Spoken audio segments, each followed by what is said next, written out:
In the years since our book was published, there has probably been more research in brain and mind phenomena than ever in the history of the world. Yet going over this material, at least in summary, it is noticeable that very few really new conclusions have been reached. We know much more about the functional manifestation of mental energy than ever before. But as to the essential nature of that energy, as to the essential meaning of the classical terms used in religion and philosophy to explain or to describe the basic facts of existence, in these areas, very little has actually been accomplished. I note one rather interesting trend that perhaps is worth mentioning. The tendency today to avoid the term consciousness in the preparation of a learned thesis. The tendency is to be afraid of the implication of that word. Also, that under this one term, we have grouped so large an area of specialized meanings that the term is no longer comprehensive or comprehensible in an effort to make a factual statement. This brings us, therefore, to one of the important areas of our discussion this evening. We are dealing with two chapters of our book relating to the brain and also relating to the symbolism that has survived for us concerning the power of the release of the consciousness at death. So let us try to be somewhat orderly and pay tribute where we can to modern form and modern usage, and begin with a study of consciousness. Now, it is obvious that this is a highly controversial field, and we have no intentions of being dogmatic. Yet in all controversy, the various aspects of a problem must be presented. We use the term consciousness in philosophy particularly to represent a very abstract principle, a principle of universal awareness, a universal state of which things have some nature of and in themselves, from which they are able to gradually evolve faculties and powers involving discrimination, thought, reflection, and memory. That these must exist as seed principles cannot be denied because we are able to observe the consequences of the growth of these seeds in the development of organized forms of life. We are aware, for example, of the existence of a vast archetypal pattern in the universe. This archetypal pattern indicates a plan or a purpose. And to plan and to purpose, these are aspects of the works of consciousness. Plans do not arise in the absence of cognitional principles. That which has no existence of itself cannot plan the existence of any other thing. Thus we come to a classical point as quickly as we can, namely that there exists everywhere in space, substance, and essence a universal animating power.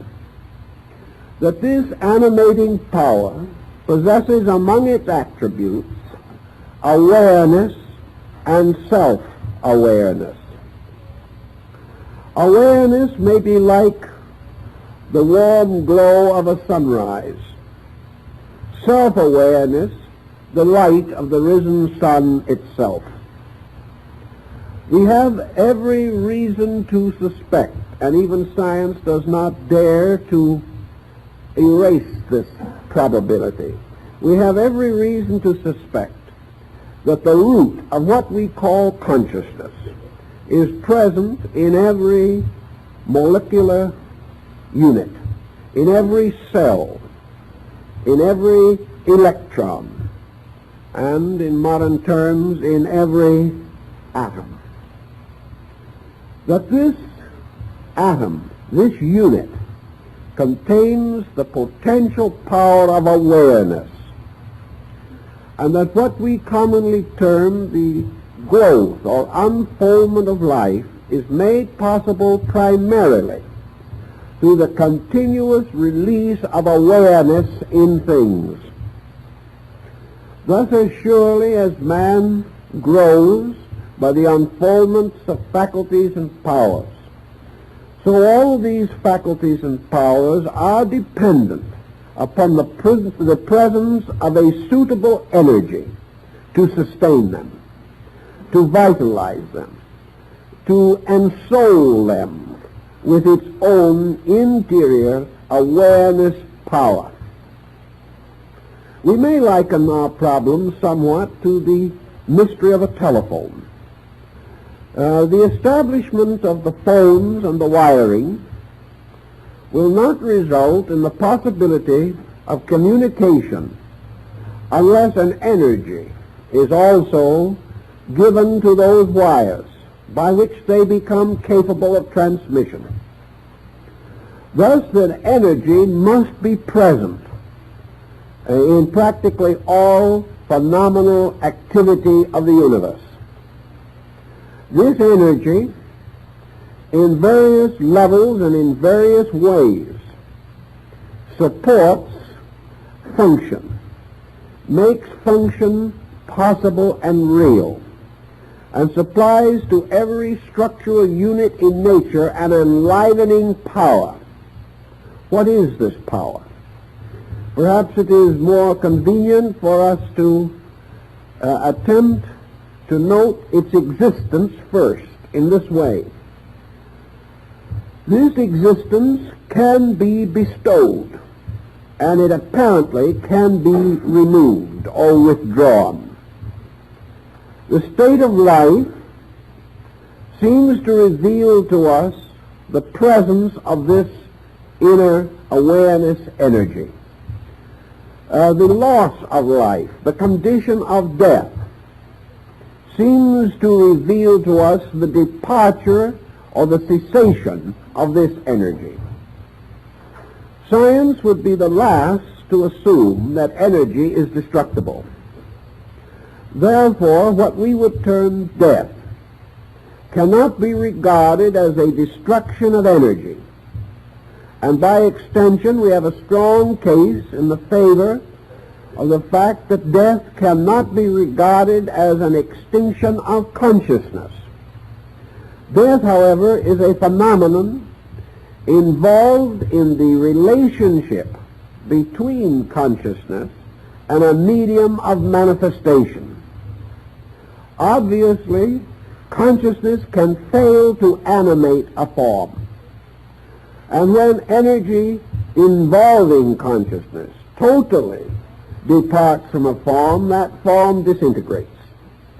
And all of its activities upon the level of our consciousness will cease. Thus we have an energy or a form of life which by its presence activates all of the composite nature of a being, and by its absence or removal causes the end of such activation, leaving that body or form inanimate, or reducing it to forms of activity far lower than that with which we are concerned in the study of consciousness. We must, however, be immediately aware that our term consciousness involving the principle of energy must be universal, everywhere present, and therefore can be understood as being present in forms of life lower than those of the human being as we know him. This brings us then to the next important problem. In man, we have what we call the brain. The question as to the relationship between the brain and consciousness has been a moot one for thousands of years. Man experiences the processes of mentation as occurring in his head. He senses or feels this. He senses it perhaps for real or perhaps for less valid reasons. Perhaps he senses it because so many of his sensory perceptions are grouped here. Perhaps he senses it because of the proximity of sight, so that things seen appear to enter our natures through the head. Perhaps through the power of sound.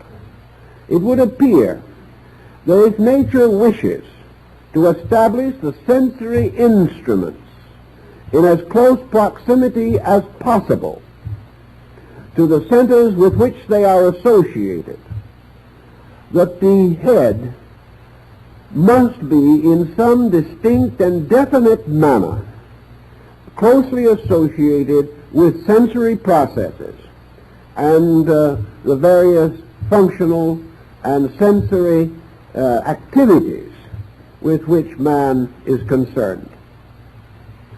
Now the problem as to where this process starts and how it starts seems to bring to us one immediate answer, namely, that the brain is like any other instrument or machine composed of physical elements, that the brain is not a thinker, that the brain is not a mentally alive structure.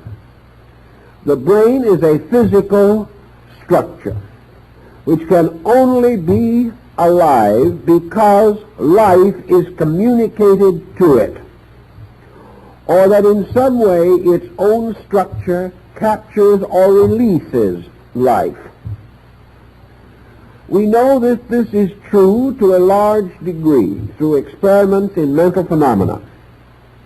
We have become increasingly convinced that we must regard the brain as an area peculiarly responsive to the processes of thought and mentation. That this area of structure must supply us with the most subtle parts of body, must supply us with very subtle instruments, such as those that we are now discovering in our researches in atomics and electronics, but that the brain itself is only able to think because of the presence of an energy, that it is the loss of this energy which prevents thought. It is the failure of this energy which makes thought impossible. And it is the ending of this energy which, among other forms of consequence, at death, ceases as a medium for the expression of active mental processes. So we have brain, and we have energy. And now we have to find out, if we can, the relationship between energy and brain. This causes us to come into consideration of a classical term, which perhaps we need at this time, and that is mind. What is the relationship between brain and mind? What is the relationship between mind and energy? We must assume that mind is a structure, whether we can see it or not, which is made active by the presence of mental energy, just as the brain achieves its activity through the presence of physical or nervous energy. Therefore, the mind is not identical with the brain. Yet the mind, in our periods of living consciousness in this world, always manifests through the brain, or in some way is associated with brain process. So we may say that the mind is a kind of overbrain, or a brain invisible, functioning through a visible structure. The Greeks would say that the mind is a form and the brain is a body. A form being a compound of energy and matter, in a compound more subtle, more attenuated than that of a body. So we may be dealing with a principle, and that principle is the principle of mind. Now, how shall we understand this? Oriental philosophy, I think, gives us one of the clues to it. Mind is a form of the word, or an extension into our language of the word manas, which in turn is a synonym in Sanskrit for the name or term for man. Man, manas. Therefore, the mind is a human instrument, peculiar and natural to that degree of evolutionary process which we call human. Mind is therefore a kind of body, invisible, but essentially rooted to the humanity of man. And this mind becomes, so to say, the overself, the archetypal being. And according to most systems of philosophy that believe in the survival of an intelligent entity after death, it is this mental entity which survives. And it is the belief in many philosophical systems that the mental entity is the superior entity, and at least relatively speaking, the true entity. And that therefore this entity, by union with body, causes mental activity to be released through brain. This mental activity, as the term implies, includes the activity principle itself. Therefore, a mind is also a vitalized area. It is a subtle structure sustained by energy, even as the brain is a grosser structure, also sustained by energy. Now, it is reasonable and not difficult to recognize that there must be, and always have been, degrees of relationships between various life forms in nature. We cannot assume the existence of space and then of man. Man must be bound to space by certain bonds and ties. Space, moving in upon man, must achieve union with man by means of a series of emanational forms or structures. Thus, between two very different forms of life, there must be intermediate forms, forms which partake of one or the other to some degree, but make of their own natures bridges across which energies can move. Pure energy, therefore, striking the brain of man, might keep this brain alive, but would not bestow upon this brain any mental processes. It is therefore essential that consciousness or life or energy moving into the brain structure of man must first pass through a mental conditioning, and that it is this mental structure which finally forms the tie between energy and brain. Therefore, mind is mentally conditioned energy. It is energy which has evolved into a mental integration. It is energy in its aspect of thought. And it is furthermore energy which, as thought, has created an instrument for its own expression, an invisible but real instrument, the instrument we know as mind. If this is then a reasonable assumption, we can then explain or understand how mind, overshadowing brain, can cause brain to become an instrument for the release of mental processes. Now, in this procedure of mental process, what is mind, essentially? Is mind the same as consciousness? No. Mind is very obviously and definitely conditioned. Mind is not pure consciousness, nor is it pure life in any form.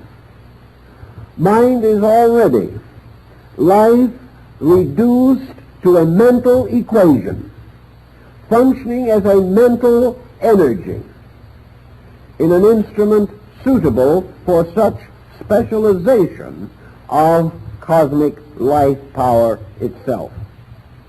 Thus, mind is already a highly evolved, highly complex structure in which universal energy is manifesting itself as universal thought power. If we go on just a little further with this, we can then see how it might well be that the mental entity, or that part of the rational being which is mental, can have an existence apart from body, can be associated with it, can unfold and evolve through it, can depart from it, and in so doing destroy the effectiveness of the brain, but in no way change or alter its own nature. Thus we come to a point which is gaining greater favor every day in scientific circles, namely that it is possible for a thought substance to exist apart from a material substance. That mind can have a nature and existence of itself, and that its relationship to man is therefore a relationship of compound, and that all such compounds can be and must necessarily be dissolved at some time or another. This then gives us a scientific approach to the problem of a mental survival which is not dependent upon the continuance of a physical brain. But is this surviving mental nature going to be identical with the brain mental nature with which we are familiar? In other words, can a person drop the brain and still be the same kind of thinker that he was when he had a brain? Of course, this always assumes that he did some thinking while he had the brain, which may be open to some dispute. Some hope that they will do better without the brain than they have done with it. Some view the brain as a prison for already potential cosmic consciousness, and they can hardly wait to leave it behind.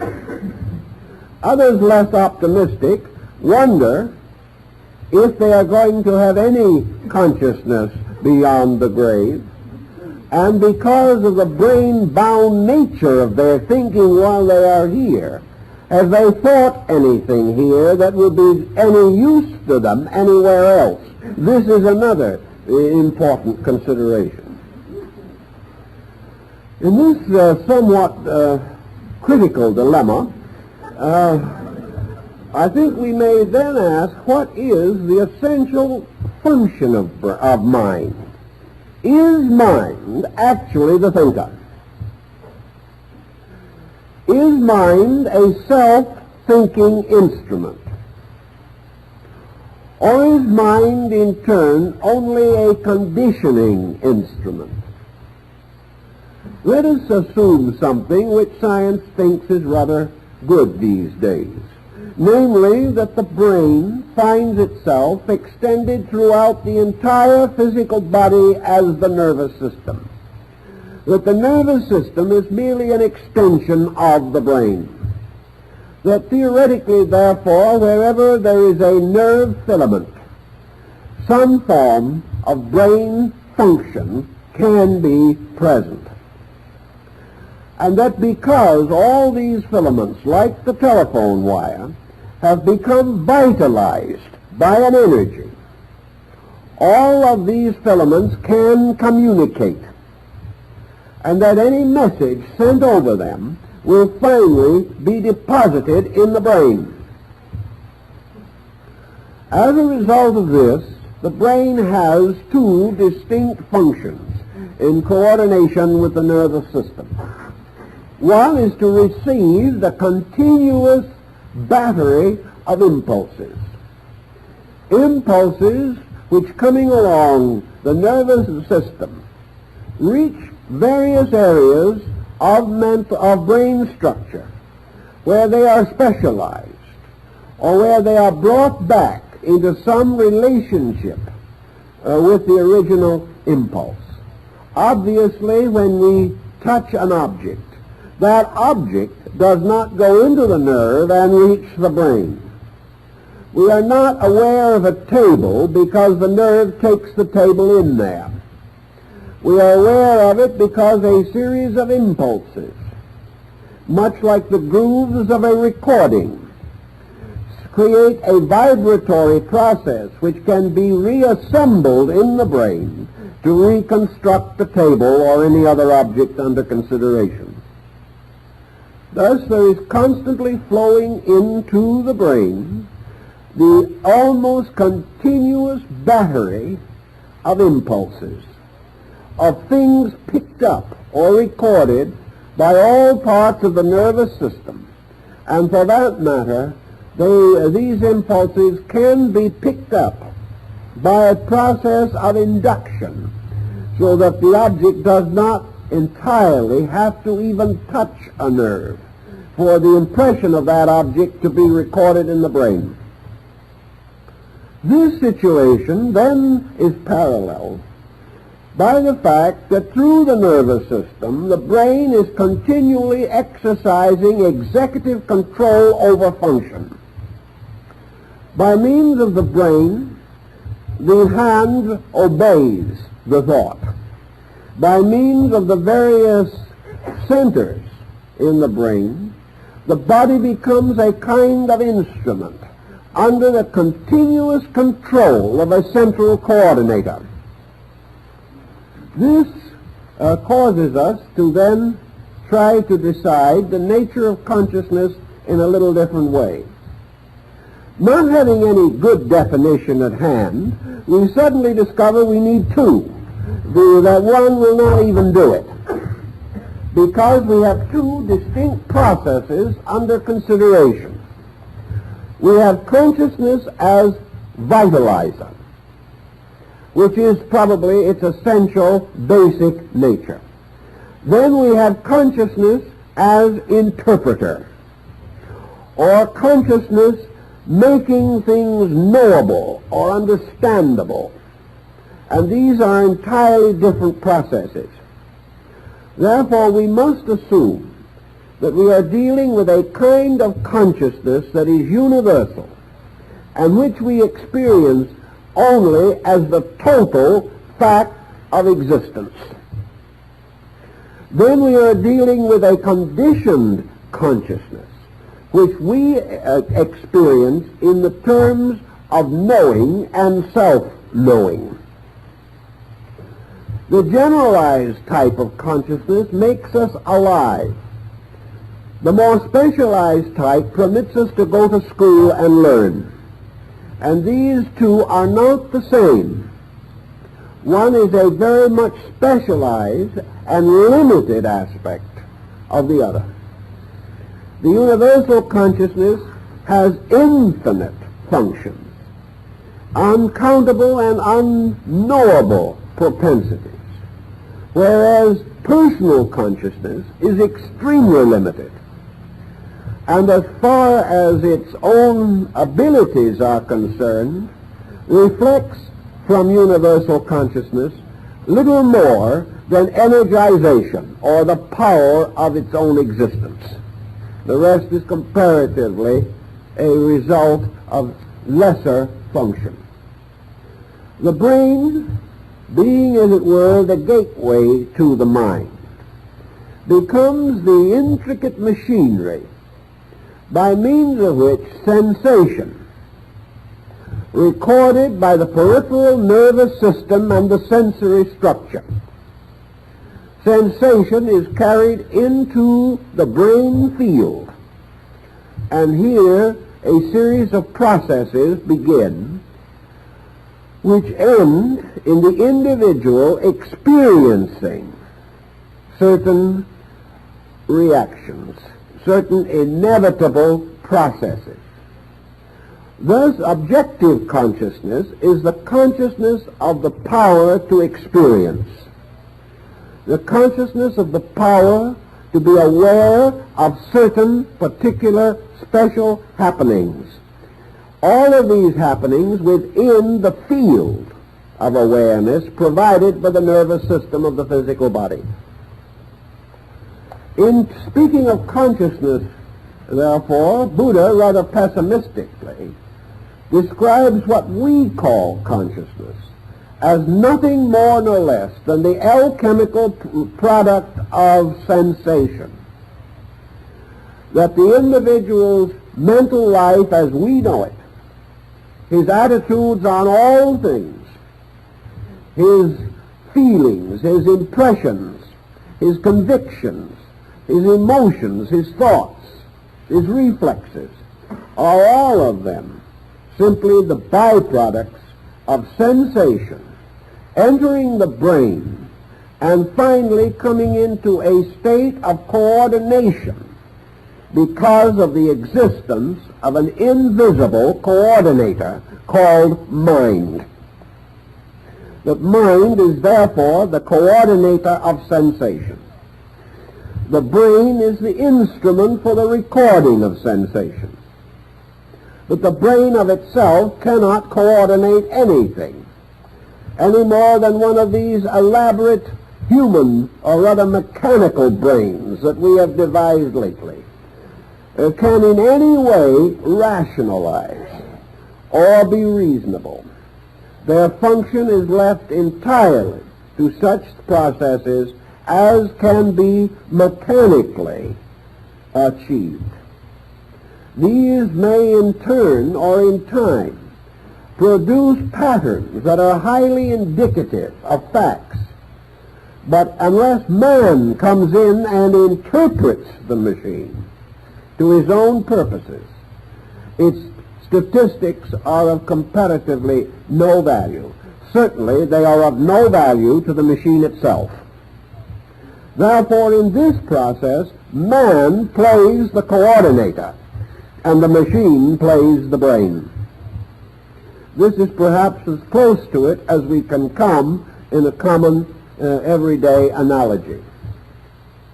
Considering this process, then, we may say that what we call consciousness is a result of sensation entering in, being coordinated, and in the process of coordination, being transformed from a series of impulses to a kind of compound idea or attitude.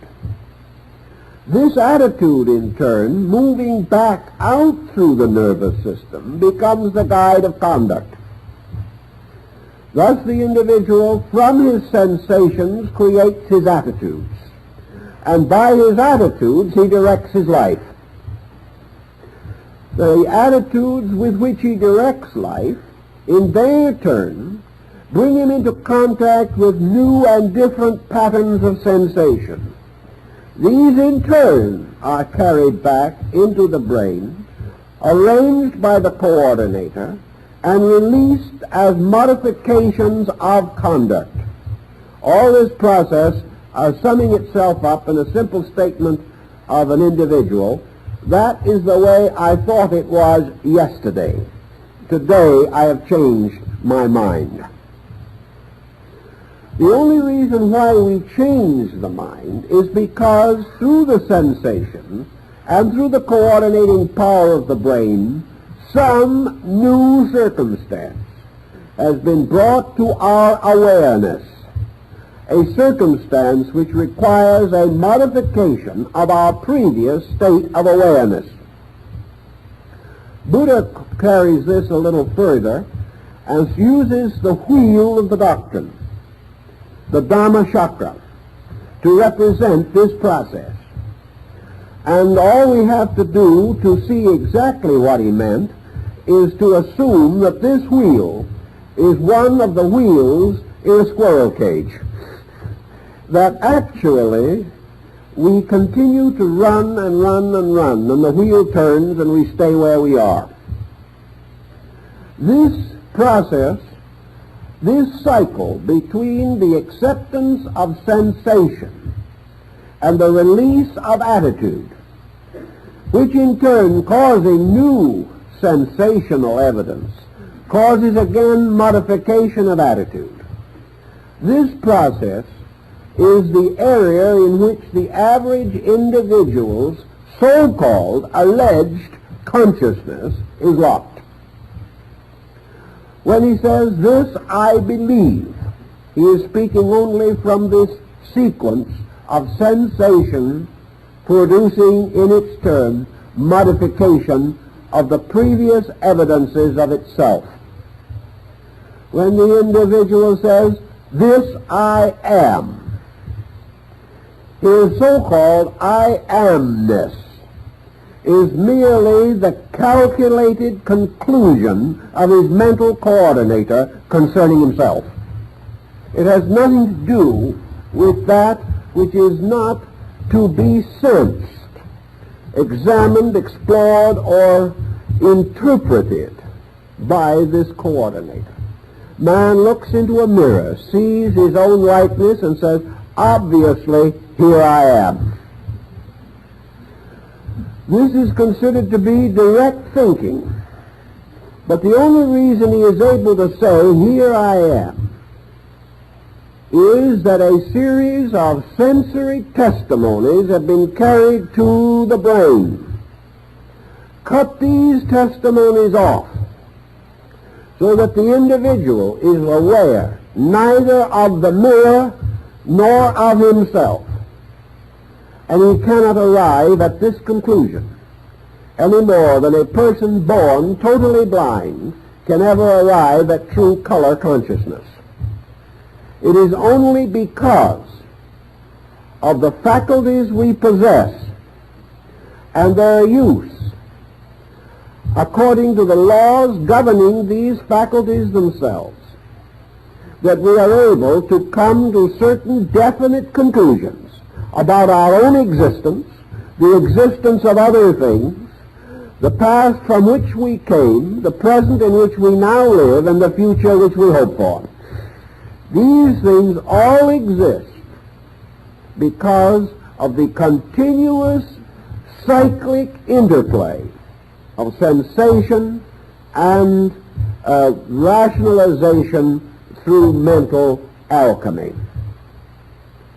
If this be more or less reasonable, and there is much evidence to sustain it, particularly in the field of abnormal psychology, man remains today what he has always been, a being who does not know himself, who has no way of actually becoming aware of his own true nature.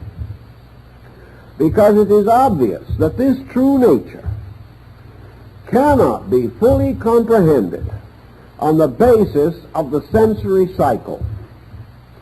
Man cannot experience the invisible part of himself. He does not know how. It will not be discernible to any sensory perception. And for lack of this ability to capture it within the net of the five senses, the individual cannot know about it. Therefore, what we term speculation on these subjects is merely the pressing of the familiar along back toward the unfamiliar.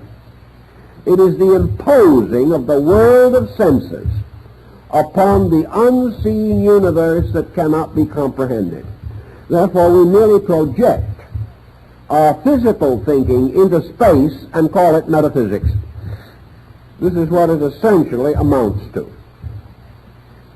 It is our own pattern that simply seeks for solution by the rarefication of its own accepted processes.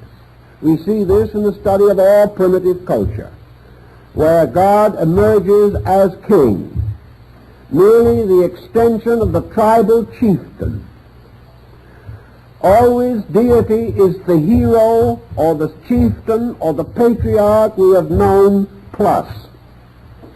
And this plus is achieved in our heart by putting a halo around his head. It's the best we can do with it. But when we put the halo around his head, we tell everyone the explanation of the halo, and it becomes a word. And this word says, I am not human. I am superior to that which is human.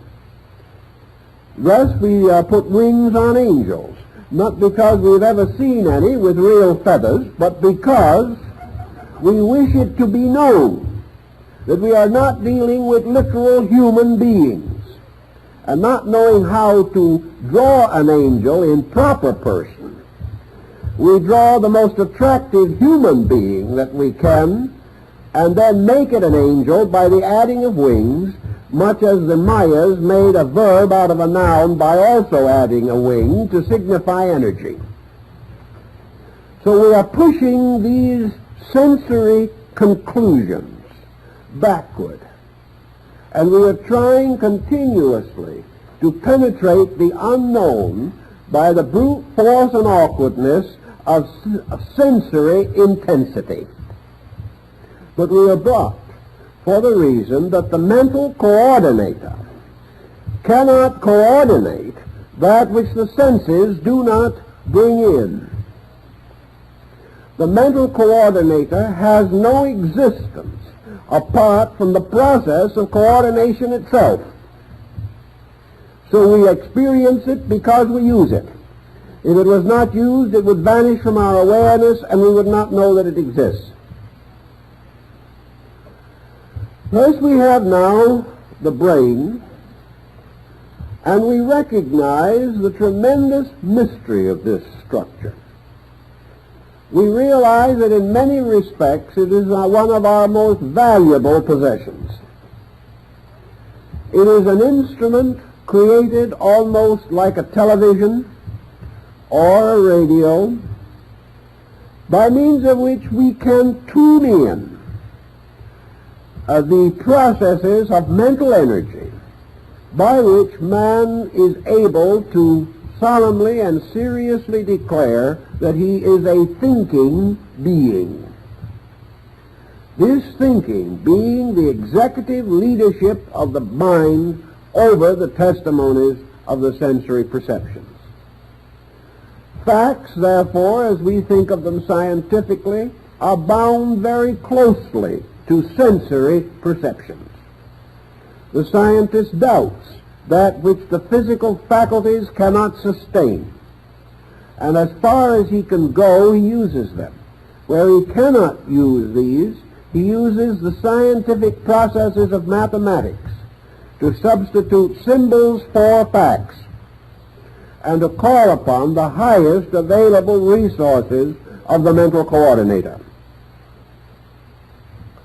If this thinking has some value in principle, and it seems to come the nearest to any solution that we know, we can then say, what is the pure nature of mind itself, as separated from brain? If the individual is to step out of the brain, what happens to him? The first thing that must inevitably happen, of course, is that any form of sensation dependent upon the brain and the nervous system must be blocked or cut off. The individual is no longer, therefore, able to experience this mysterious cycle of the Dharma chakra. He is no longer able to defend his sensations with his mental coordinator or express his mental coordination through his sensory functions. Thus he becomes, so to say, separated from a sphere of activity in which the brain is the one and only link. Consequently, the phenomenal universe, as he knows it, must cease to exist. Aye, but there's one other factor. And that other factor is that among the mental coordinating factors that have been brought out by this process through evolution is a power of retention. Therefore, it is true likewise that the individual is continually building a mental image. Without this mental image, the value of sensation and reflex would be comparatively nil. The individual would have the perfect capacity to make the same mistake 1,000,000 times and never even know that he did it. It is only by use of the retentive faculty that thoughts remind us of previous experiences, or previous experiences are retained to become, in a sense, censors over new testimony. This procedure then tells one other thing, that if the sensory area is blocked by the loss of the body, by brain disease, or by any other circumstance which renders the brain function impossible, then the mind still has a mental existence of its own, an existence in an area of things remembered, an internal existence.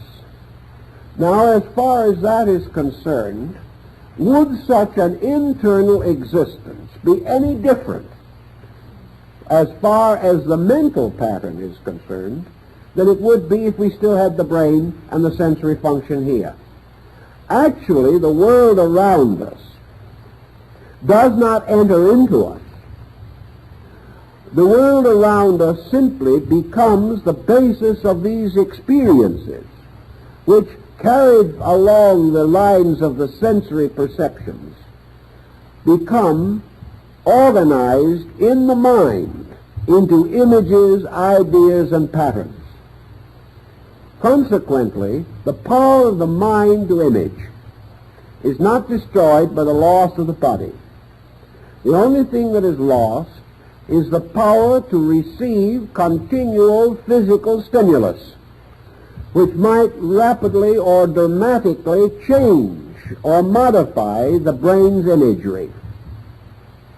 Buddhists make a great point of this in connection with the after-death state and in the use of their great religious ritual of the bardo, the equivalent of the Egyptian ritual of the dead.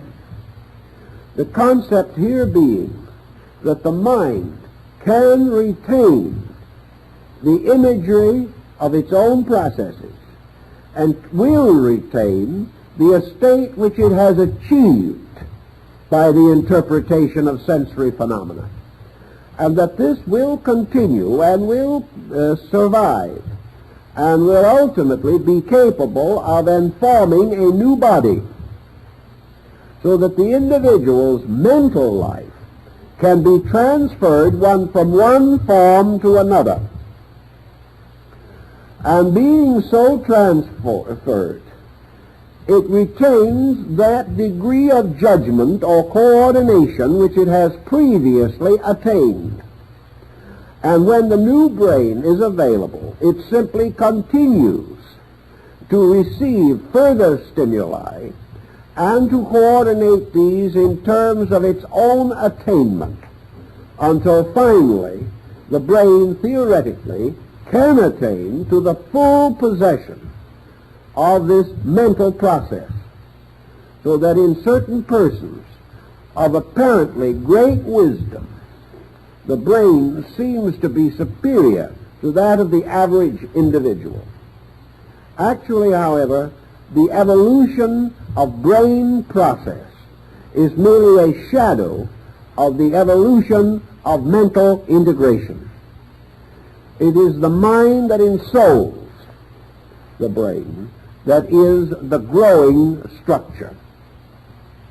The brain only can achieve a continuing refinement of organic quality so that the mind may function more accurately through it and receive information more completely and rapidly from the sensory reflexes. This ends in what many Eastern philosophies have believed, in the peculiar blind end of the mind gradually gaining an estate of itself, so that there is a kind of immortality conferred by mentation, and that the mind theoretically as an entity can go on growing, experiencing through a sequence of brains which it inhabits, until finally the mental being attains a very high degree of refinement, a very high degree of skill in estimating phenomena. But all the way through, even in its most reflective moods, the mind still retains its essential problem, that of dependency upon sensation for the stimulation of its resources. Now, how then can we identify or separate mind from mental brain phenomena? How are we to discover the nature of mind as it is? This was one of the reasons for the development of the theory of contemplative or meditative discipline.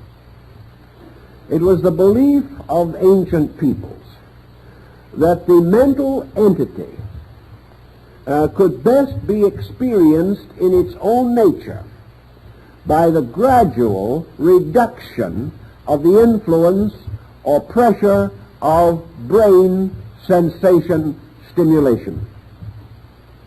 Thus, in quietude, in the gradual attainment of discrimination, in the reduction of the intensity of sensory existence, it became evident that less and less phenomena would be communicated to the mental entity. Theoretically, if the mental entity during life reaches a certain degree of relaxation in which it is no longer forced to interpret phenomena, the individual, the mystic, has come to the conclusion that it is possible then that he might be able to experience the laws of mind, whereas now he can experience only the laws of brain.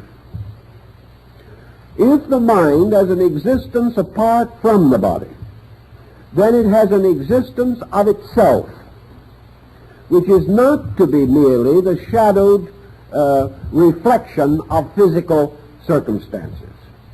And the mind, having its own mental life, can produce a kind of mentation in which the laws of mind, the laws of the mental state of knowing, which are best expressed in the concept of reason or the concept of true judgment or the concept of abstract creative mentation, these processes come to the individual who is able to break the continual tyranny of sensation, which, bombarding the mental equipment all the time, forbids the mind to express its own nature, but permits it only to express the reflex of our own purposes. As this procedure goes along, the mystic holds very strongly to the conviction that the mind processes, as they relax and become unconditioned by environment pressure, begin to develop these capacities which we associate with the mystical experience or some higher divine state of being. Beyond the mind remains the unsolved mystery of consciousness itself. The brain is personal. The mind is individual. Consciousness is universal. And the bridge between mind as universal and consciousness is as yet extremely dim to us, although it seems that at certain times a flash of pure consciousness does become available. More likely, however, it is still conditioned, but being better than we have previously had, seems as though it is pure divinity itself. Consciousness in Eastern philosophy is the exact opposite of consciousness as we know it objectively. Therefore, in terms of the experience sensation processes of brain and mind, true consciousness is conceived of only as a vacuum, only as that which is not mentation, that which is not brain or sensation reflex. If we want to study this matter further, we can gain a great deal of consolation, as I've noted in the book, from the study of various parallel systems of world religion and philosophy.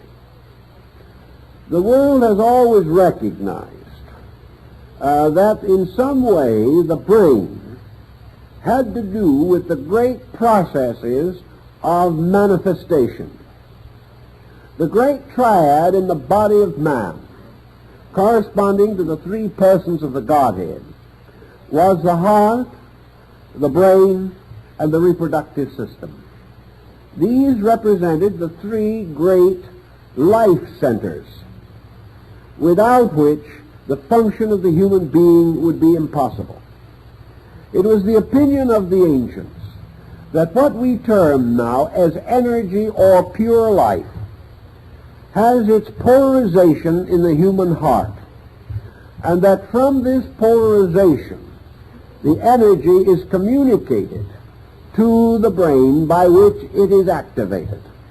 Therefore, that the source, the dynamo, the reservoir of energy in man is brought in and manifested through the heart center.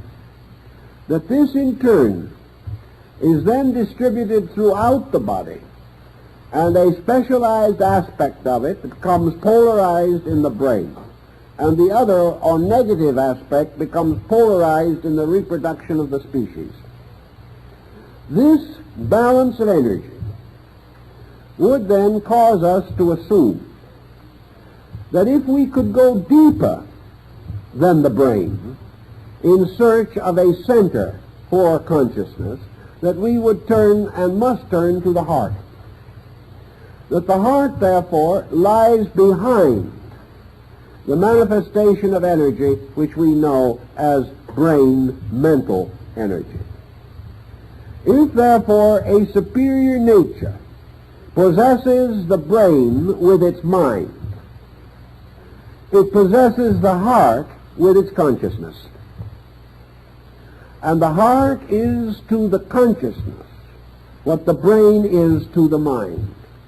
This consciousness the ancients called spirit, and they therefore assumed that the spirit had its abode in the heart, the soul, which included the entire psychic nature, in the brain, and the energy or vitality in the great generative complex of nerves. In this way, a triad was established, and we can then continue, perhaps even with the thought from the Bible, as a man thinketh in his heart, so is he.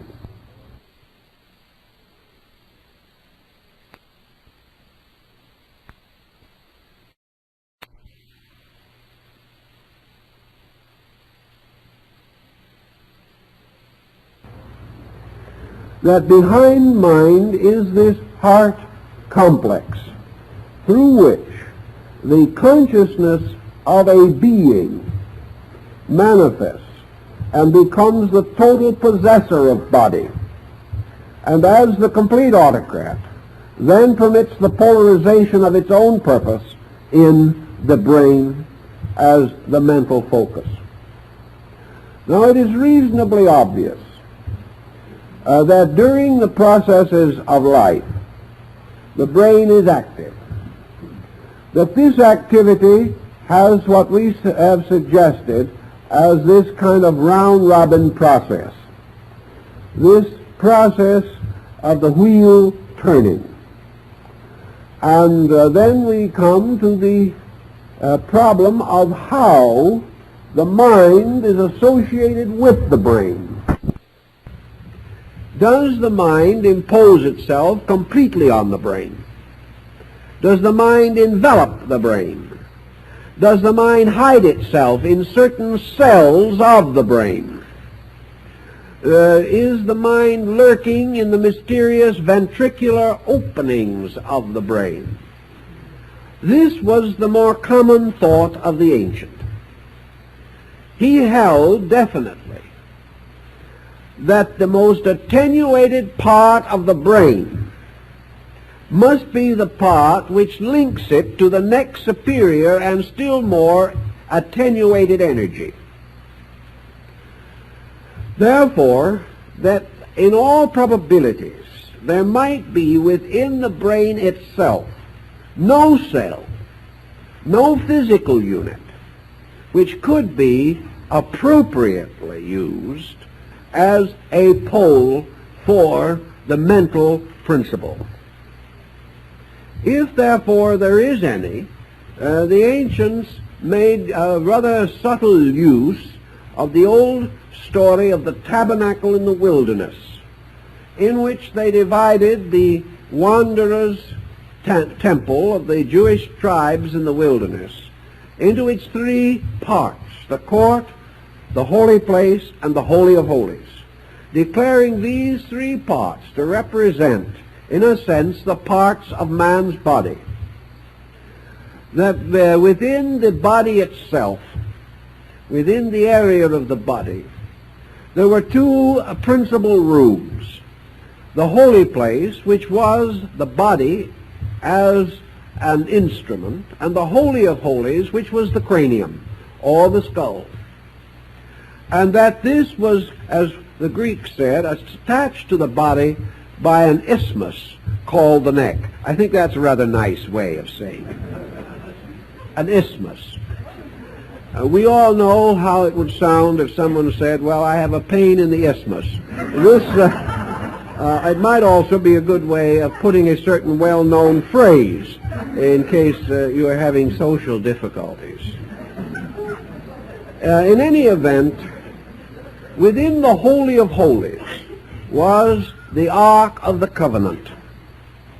The Ark of the Covenant consisted of these two cherubs kneeling upon the surface of a great chest-like box. The cherubs faced each other, and their wings met overhead. And the space beneath their wings was called the mercy seat.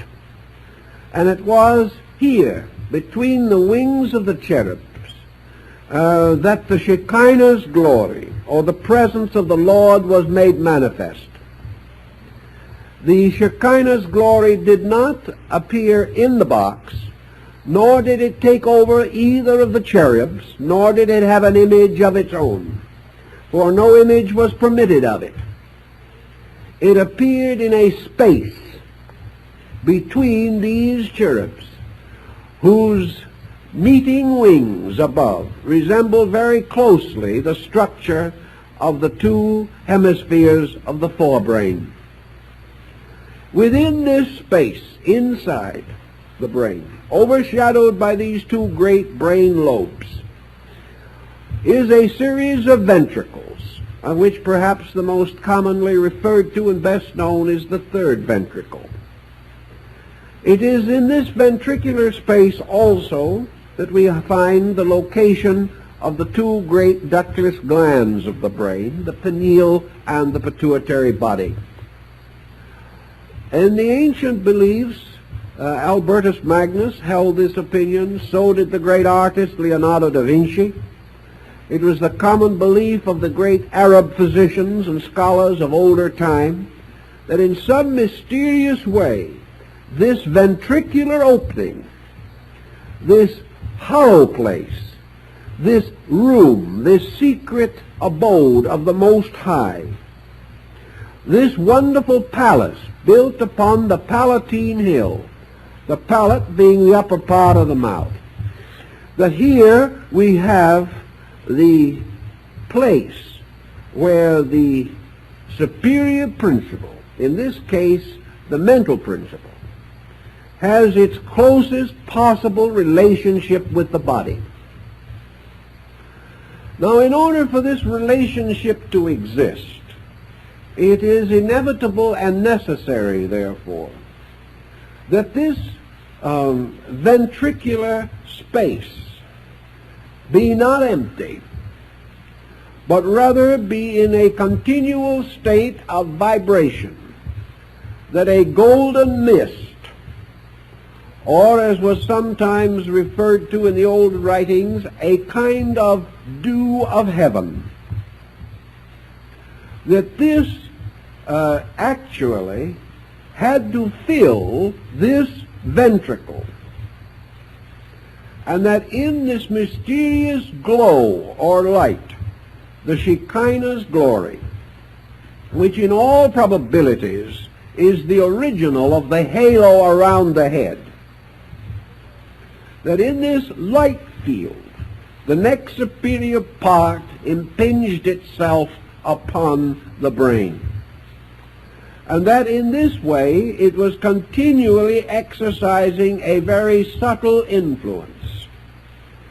And into this area, according to the older beliefs, the sensations poured, and in this area they were coordinated. Leonardo da Vinci, in one of his wonderful drawings of the cross-section of the human brain, he anticipated Vesalius slightly, but did not carry the point as far as this great anatomist.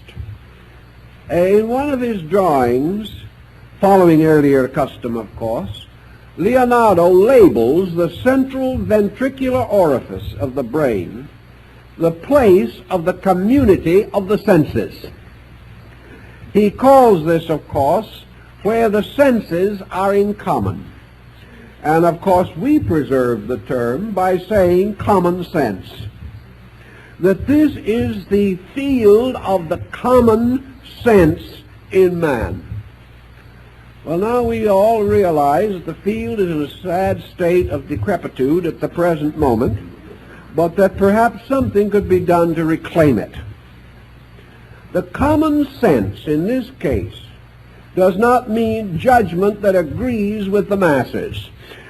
Common sense means a place where these various processes meet in some common ground, a coordinating area. And Albertus Magnus and Thomas Aquinas were both of the opinion that it was in this central area, this central ventricular space, that all confusion and discord concerning sensory perception had to be arbitrated, and that out of this arbitration came reasonable opinion, or attitudes that were themselves common sense, or arising from the common testimony of all senses. Now, if we use that definition today, who would claim common sense? Who could say common sense if it meant that it was a common and honest union of the testimony of all senses, opinions, attitudes, beliefs, and desires? That therefore common sense was as near as we can attain to the truth of the matter, because all of the elements of the matter have been honestly estimated and fitted together into their most reasonable pattern. This automatic process is said to go on continuously. But with the possibility of the mental impingement being therefore in the field of this energy, we can say, what kind of energy are we now dealing with? The answer most likely is the field of the nervous energy of the body. For it is into this as into a reservoir that must pour all of the sensations which have been gathered by the nervous system, specialized and put back into semblance of reasonable appearance or reasonable coordination by the brain structure itself, and then dispatched to this central region for interpretation, for classification, and for judgment upon the matter. The brain does not judge. The brain turns it all over to the mysterious oracle that abides in the shadow of the Most High. And therefore, as the priest of the ancient tabernacle rites entered into the Holy of Holies to there ask the will of God in all matters, so we may say that the brain, to achieve the interpretation of sensory testimony which it has assembled, must for this purpose call upon a power superior to itself. And this superior to itself power is present because of the impingement of the mental nature upon this sensitized area, which is a highly specialized electromagnetic field within the brain.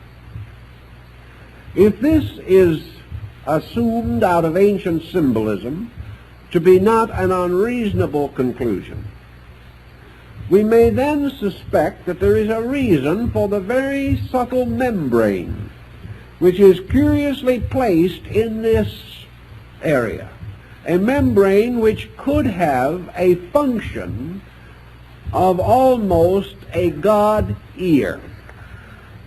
Just as the eardrum is responsive to certain vibration, so this mysterious curtain in the third ventricle could very well be the mysterious drum, the mysterious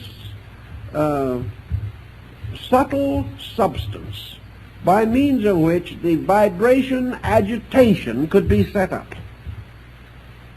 Therefore, that the actual communication is in terms of vibration made possible through the very rapid motion of this drum-like membrane in the field of energy. We are not able to dogmatize these things because science simply has not been able to explore this matter. But it would follow immediately that if this field is composed of this rarefied form of energy distilled from the nerve processes of the body, and therefore carrying in it, as in the air a radio program is carried, the various testimonies set up by sensory perception, it would then, of course, immediately follow that if for any reason this magnetic field of body energy is cut off, that immediately the available energy in this glandular field or in this ventricular field would also be cut off. Under such conditions, this field would suddenly become negative. It would simply no longer be a field of energy. It would become a vacuum. This would immediately cut off the possibility of the mind operating upon these energies, and the mind's relationship to the body and to brain function would be lost. Also, it is quite obvious that at death, all such energy fields would cease, as far as the body is concerned. Consequently, the moment these energies ceased, there could no longer be a rational connection between the mind and the brain field. The mind would not necessarily have to depart anywhere, any more than it would be necessary for the broadcasting station to move every time we wanted to turn off a program. The power to turn off and on the program rests with the person.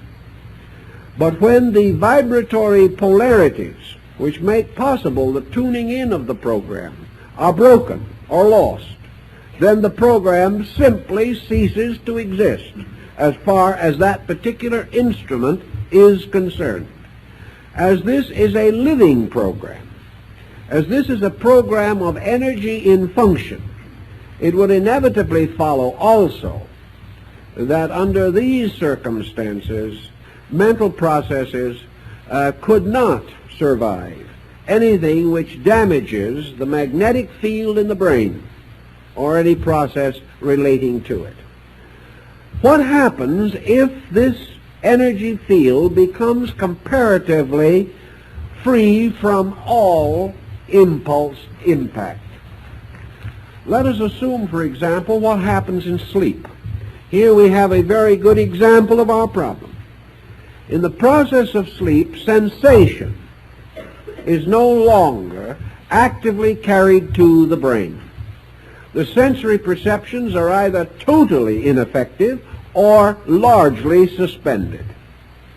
Consequently, all of the 5 sensory testimonies upon which we depend for awareness itself, not only awareness of meaning, but awareness of object, these have been suspended, and under normal conditions the result is the complete suspension of the coordinating power.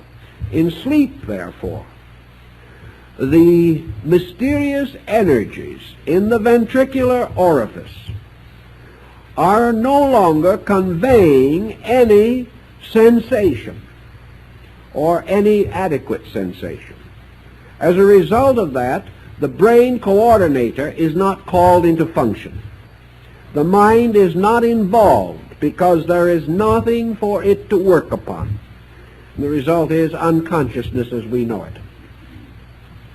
Unconsciousness is therefore, for our physical living, directly associated with the suspension of function. If we suspend the 5 senses, we are asleep, which means we are unaware of anything. Thus, that which we call brain awareness comes from the outside, not from the inside. For we have no way of assuming or suspecting that mind sleeps. For it is said in the Scripture, the God of Israel neither slumbers nor sleeps. And that is the same power that was between the wings of the cherub. What happens, however, is that mind, separated from the pressure of brain stimulus, simply returns to its own native state. And that native state cannot be consciously experienced by the brain. This then leads us to the problem of the release of the psychic life from the body, part of which I think we've already clarified in the process of going along, but which we want to try to fit now into a more condensed picture. According to most of the ancient thinkers, and most of our Eastern thinkers also, what we call objective or human physical consciousness awareness is essentially distributed throughout the body and throughout all areas nourished by the nervous system. It therefore means that essentially man's physical body is physically conscious in all its parts. Part of this consciousness, however, is not understandable or acceptable by man, inasmuch as the gamut of human interpretation is limited. And as man ascends the ladder of evolutionary mental specialization, he must leave off one by one the lower rungs. He can no longer share in the consciousness of the primordial atom. He can no longer actually share in the consciousness of the evolving creatures through whose life principles he himself has passed, because he cannot again escape from the actual boundaries of his processes. And man is man. Therefore, his consciousness is involved in the relationship between his brain and a mental energy or a mental being of human estate. Therefore, he cannot escape from this area of consciousness. It would naturally follow, therefore, that man's body might be conscious in all its parts, but man have only a general consciousness of his body. He is aware of it, but he certainly cannot experience any longer the frustrations and neuroses of single cells. They are no longer available to his awareness, but we have no reason to doubt that any cell in the body of man can suffer, because the way we treat the body is enough to be very discouraging even to the best adjusted cell. In any purpose, however, of the moment, the ancients held that in the process of death, energies were not lost, but that the energies of the body slowly moved backward along the nerve threads.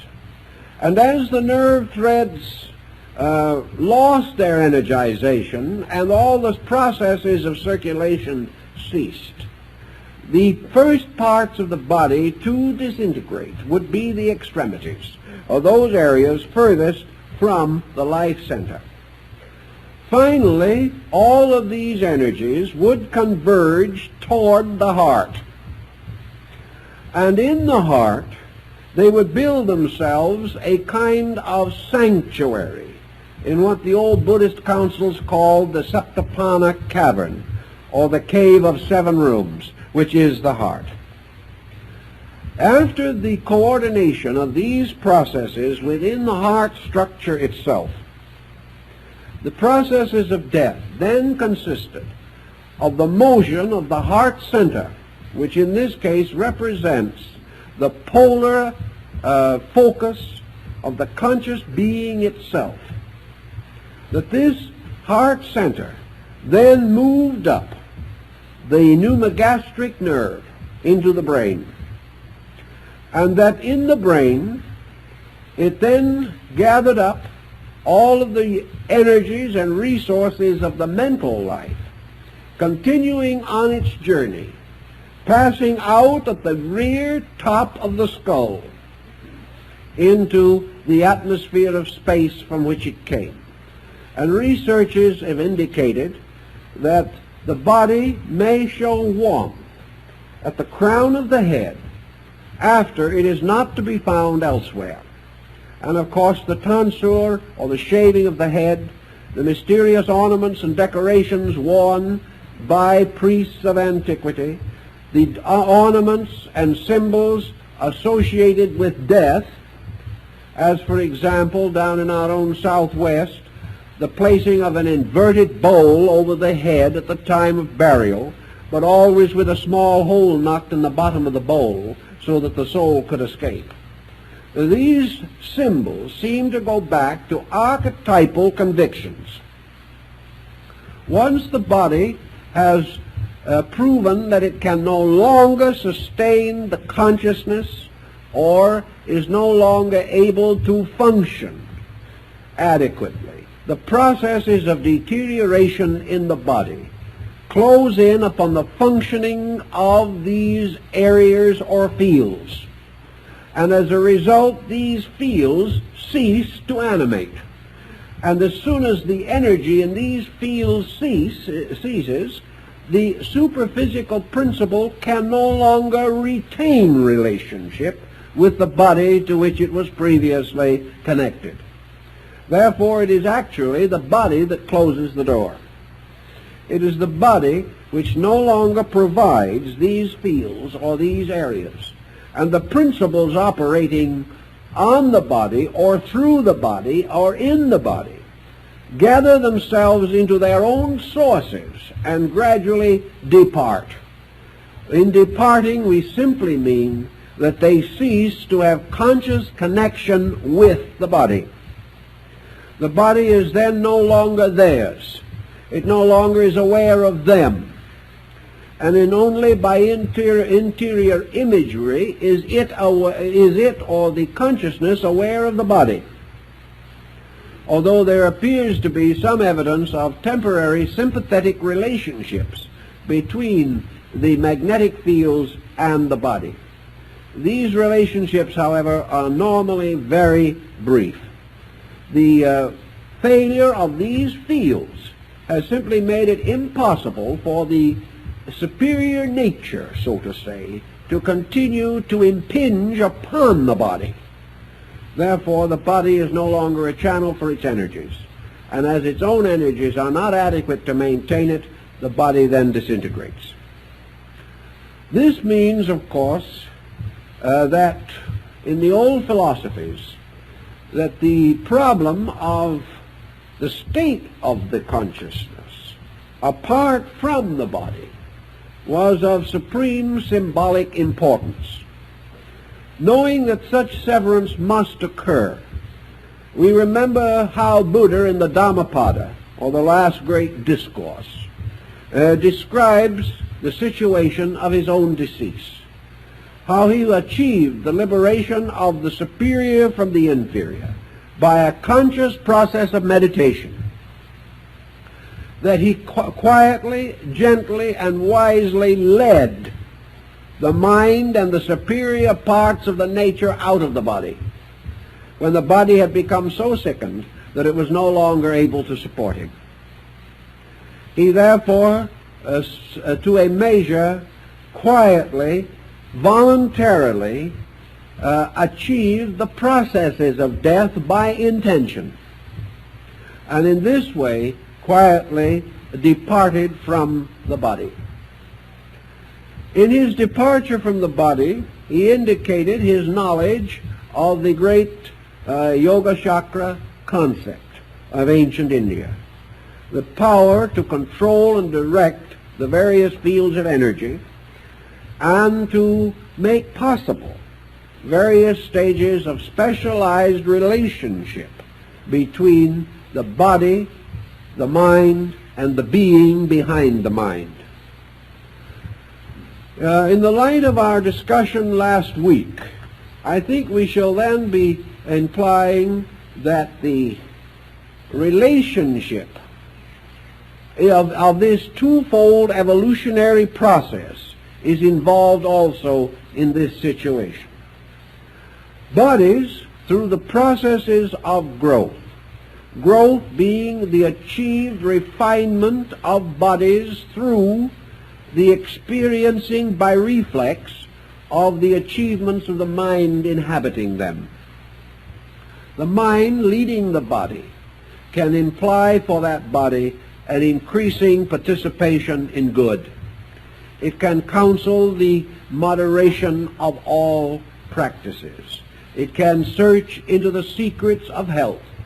It can also gradually overcome the principal enemies of the body, which are not physical circumstances but psychic stress. Thus the body, in the service of the enlightened mind, becomes itself permeated with higher and higher vibratory nerve energy rates. And these gradually result in the increasing refinement of the body. And as the body is composed of substances, the continual evolution of substance is attained by its continual incorporation into structures dominated by superior intelligence. Thus, the evolution of substance is attained by it being built into bodies.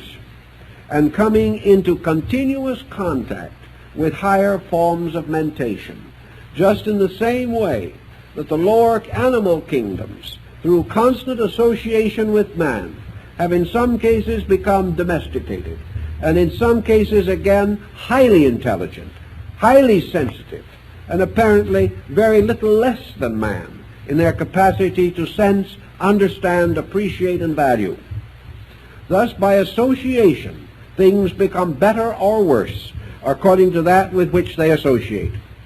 And bodies associating with mind and vitalized by consciousness have their own cellular structures energized. Their own atoms vibrate more rapidly. And in this way, the entire mass of substance is gradually refined and therefore capable of providing ever more adequate vehicles or ever better bodies, in the sense that these bodies are more sensitive. Now, the more sensitive the body, the greater the demands upon the regulation of that body. For it is obvious that a more sensitive body, like a more highly bred animal, will be subject to more infirmities, cannot be as easily abused, cannot be neglected without the gravest results. Primitive bodies can stand much abuse. The highly civilized person cannot. There are cases of warriors in North Africa who have walked 15 miles with a bullet in their hearts. They did not even drop in their tracks. No ordinary Western person could accomplish this phenomenon due to the much greater psychic and structural sensitivity of our bodies. This means, of course, that the body is more easily sickened, that the relations between mind and body become more subtle, that there is ever greater danger of psychological, emotional, and mental disease, where the principles and laws governing the balance and interrelationship of parts are broken or neglected. Thus, the body in its refinement becomes something that must be watched and guarded with increasing caution. For a body of lower organic quality may recover from psychic hurt in a few hours or feel practically no pain, whereas another person with the same psychic hurt may be damaged for the rest of their lives. This increasing sensitivity is part of the evolution of matter or substance itself, which is merely in reality a lesser degree of energy or a less evolved degree of energy, which must in turn evolve also, so that the smallest cell in the body becomes the potential universe of the infinite future. In thus depending upon man or the total being for the evolution of their own parts, structures contribute their own part to the manifestation of the total being. This total being is held together archetypally by the pattern of species, the archetype of man being the celebrated Adam Kadmon of the ancient Kabbalistic mysteries. There is, however, a mental archetypal being or person, and there is one of still higher nature. But this evolutionary process from brain, which is the most particular, to mind, which is the most analytical, then goes on beyond this to the mysterious X, which we like to refer to as consciousness, but which we must never confuse with the personal consciousness arising in our brain-mind chemistry.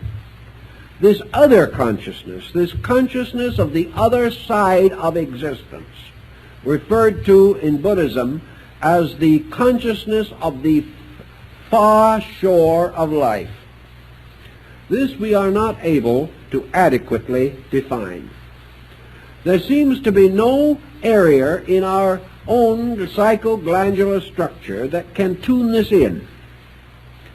The only possibility, therefore, lies in the situation of the relationship of mind with its own superior. There is no consolation in the relationship between mind and its inferior, the body.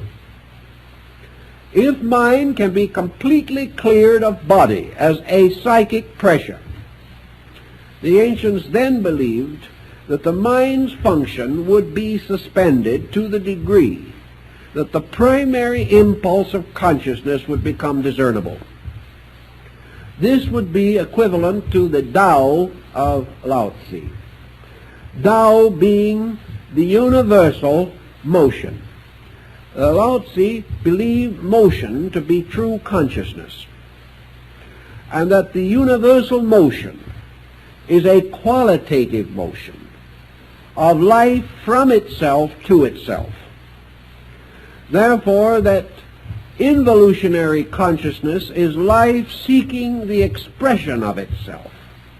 Evolutionary consciousness is life seeking the rediscovery of unity with its own cause.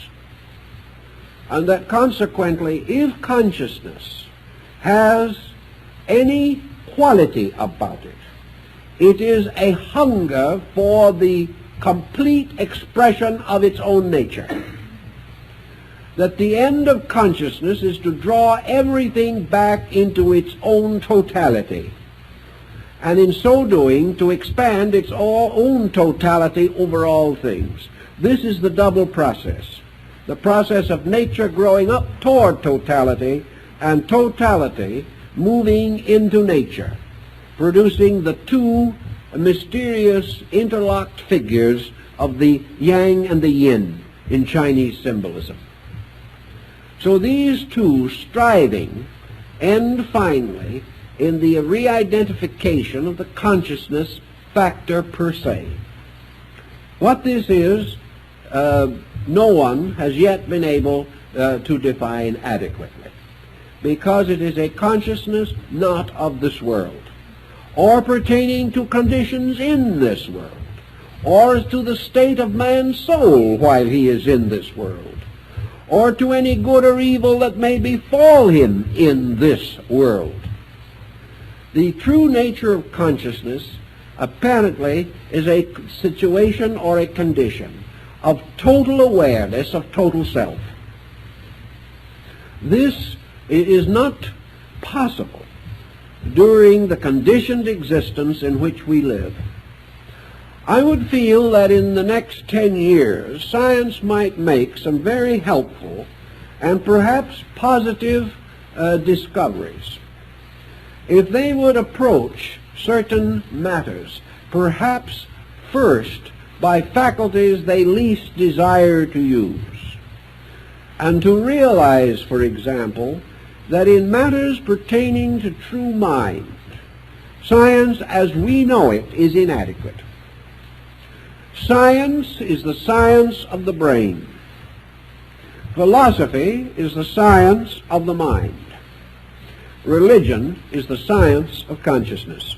These things have to be approached on their own levels, and there is no possible way of moving the lower up to become the critic of the higher. Our next immediate problem in the growth of the average human being is further knowledge and further understanding of the relation of the mental coordinator to brain function.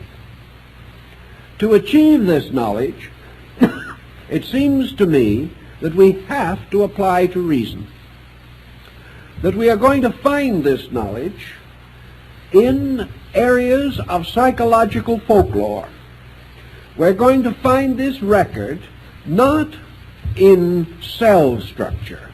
We are going to find it primarily in the products of the mentation process itself. In other words, our study of thinking must involve a research into thought itself, particularly into the products of primordial thought, or the products of such types of thought as are of the purest and least adulterated kind, thoughts in which the brain factor is the least emphasized. Perhaps, therefore, we would find much more of this process of true study of mind if we studied the very young, in whose processes confusion has not yet generally entered. We may also come upon very valuable information if we will begin to realize the importance of analogy, the recognition that we can estimate certain unseen procedures by a further study of certain manifestations of these procedures which can be seen. But if we deny the possibility of a mental entity, we are going to destroy the possibility of discovering the mental fact. Our principal stumbling block has been the reluctance of the Western thinker to assume that intelligence can exist apart from matter. It has to, because actually intelligence in free space has always controlled matter. And it is also possible that what we call matter is no more nor less than a negative condition of intelligence.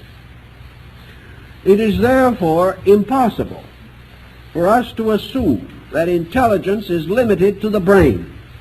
We can study enough microorganisms to know now that there are indications of definite intelligence in forms in nature in which no brain structure can be discovered. Therefore, while certain types of highly specialized intelligence require brain, there is no proof that mind and brain must be considered identical, or that mind must perish with brain, or that mind is generated with the physical development of brain. This is the big stumbling block today. And unless we get past that, we are never going to find the real solutions to how and why we think. We are going to then ultimately be forced to the recognition that what we call the pure energy of mind, while it exists, is not essentially physical. It clothes itself in physical nerve energy. But this other energy is not identical with nerve energy, even as the wire of the telephone is not identical with the electricity that goes across it or through it. Thus, in our search, we must recognize that the mental energy is contributed to the brain, and that also it can in turn deprive the brain of its existence by taking itself away from the brain. That the mind is almost certainly in a condition to exist without the brain, but the brain is not in a condition to exist without the mind. The inferior must always depend upon the superior, but that which is superior can never be completely held, bound, or dominated by an inferior. Therefore, if the mind is superior to the brain, it is not subject to the law of the brain, nor is it subject to death with the brain. But having its own existence, it can have a free life in space, where, as a mental entity, it can continue its evolution, continue its growth, and in time re-overshadow or come again into embodiment.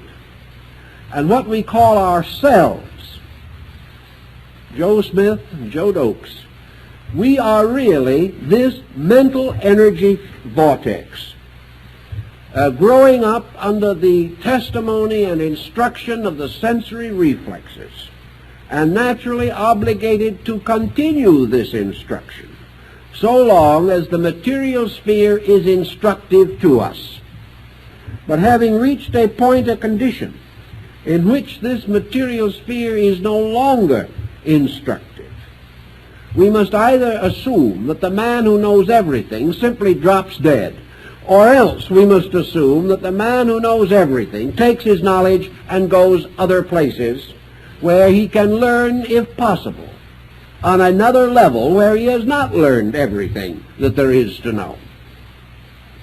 It is therefore quite reasonable to assume that that which is gathering information has a reason, and that the tremendous processes of nature are not so organized that man will store away in his brain the experiences of a lifetime and then lose all of this as a result of a stroke, or that he will put away carefully all this valuable information, regularly and properly filed, and then depart into nothingness, so that the brain with all the records fall into one grand and glorious decay. This cannot be regarded as essential. But we have this point. Assuming that the mind does carry these records, is the record of what it does here invaluable to the mind that is not here? I think it is for this reason. If the mind departing from here departed from here to everywhere in one step, then the chances are that this information so carefully garnered would be of no value.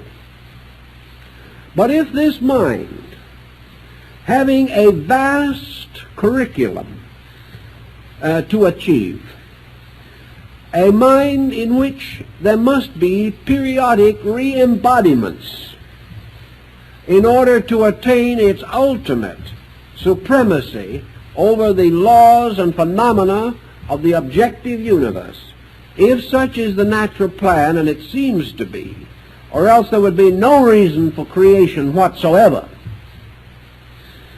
If this is true, that there is a reason, then the possession of mentally remembered facts would become of the greatest validity in assisting the individual in the direction of future conduct when he has again attained a brain. Now, it is also perfectly possible that when he attains this brain and permeates it with his own mental energy, that this brain will then, to a large measure, be vitalized and will become the continuing function of his own mental purpose. There is only one catch in this, and that is that when he comes to find a new brain, he must find a brain suitable to the degree of evolution which he has attained. If this is not achieved, then of course, naturally and obviously, he cannot make maximum use of his problem, of his achievement. It being known that brain must grow, and that gradually mind must take hold of brain in order to bring it finally into coordination with its own purposes. We then have every evidence that it is only after a number of years which we now say precede the period of maturity or adulthood or majority, that until this time has been reached, the mind carrying its own purposes has not yet completely become accustomed to a brain, achieved a rapport with it that is satisfactory, and is able then to continue the growth where it left off. Up to this time, the new inhabitant of the brain, not being adjusted, the control and direction of that brain must still be parental or social. And the individual is not regarded as self-responsible until the mind has become comfortably oriented in the brain, capable of using it, and capable of directing the flow of mental energy through the nervous system. These facts present perhaps the only solution that can explain purposefully a series of mysterious circumstances which without purpose are amoral, completely meritless, and condemn the individual to a purposeless existence. Man rejects this because he cannot live with it. And in the course of years, the next step, I feel certain, is the final recognition of men of science and of learning that this mental thing which we call ourselves is capable of independent existence, has existed before and will exist again, and that what we call life is merely an incident in a great curriculum of educational awareness by means of which mind conquers matter, and by so doing restores matter to identity with itself. And matter, gradually refining, finally becomes identical with mind. And by this process, as the ancient mythologies tell us, the entire level of function is raised from a level of matter to a level of mind. When this is achieved, of course, the next step will be the gradual absorption of mind into the substance of consciousness. These processes continue. Where they begin, our consciousness as we have it today cannot tell us. Where it will end, we have no way of knowing. But unless we recognize a valid and rational plan, we will never have the social, ethical, moral incentives to improve our world, and we will never understand evolution as a means of advancing the total good of humanity. Time's up.